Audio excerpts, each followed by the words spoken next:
जय हिंद दोस्तों। आज के वीडियो में हम लोग बात करने वाले हैं मोशन के बारे में। मोशन एंड रेस्ट, गति और विराम। इस चैप्टर के पूरा हम लोग आज डिटेल पढ़ने वाले हैं कि मोशन क्या है, रेस्ट क्या है, डिस्टेंस क्या है, डिस्प्लेसमेंट क्या है और मोशन के कितने टाइप्स हैं। ये सारे हम लोग इस वीडियो में कवर करने वाले हैं। तो आइए सबसे पहले समझते हैं कि मोशन है क्या।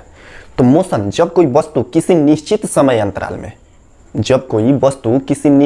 अंतराल में अपने स्थान में परिवर्तन करे तो उसे मोशन में समझा जाता है या उसे मोशन कहा जाता है। जैसा कि आप स्क्रीन पर देख रहे हैं, आपको एक कार दिखाई दे रही है जो कि बिंदु ए से बिंदु बी की तरफ आ रही है। ठीक है, तो जब हम लोग बिंदु ए से इस कार को तुलना कर रहे हैं तो देख पा रहे हैं कि जो कार है वो बिंदु ए से समय के साथ अपने स्थान में परिवर्तन कर रही है, यानी कार जो है वो मोशन में है। ठीक है, कार जो है वो मोशन में है, उसे मोशन में कहा जाएगा, गति में है। मोशन कभी भी अपने खुद से मालूम नहीं चलता, किसी दूसरे वस्तु को देखकर मालूम चलता है कि ये मोशन में है। जैसे कि मान लीजिए अभी हम आपको मोशन में दिख रहे हैं, नहीं मोशन में नहीं है।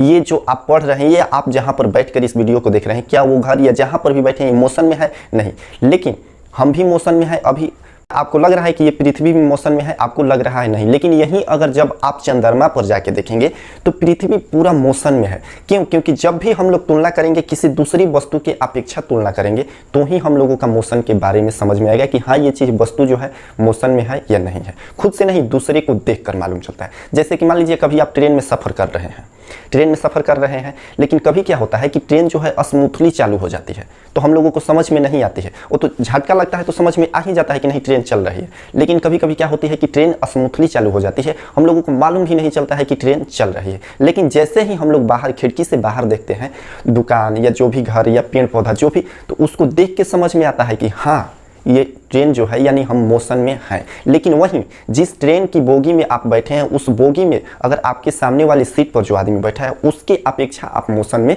नहीं है। क्यों? क्योंकि दोनों आदमी का जो है समय के साथ स्थान में परिवर्तन नहीं हो रहा है।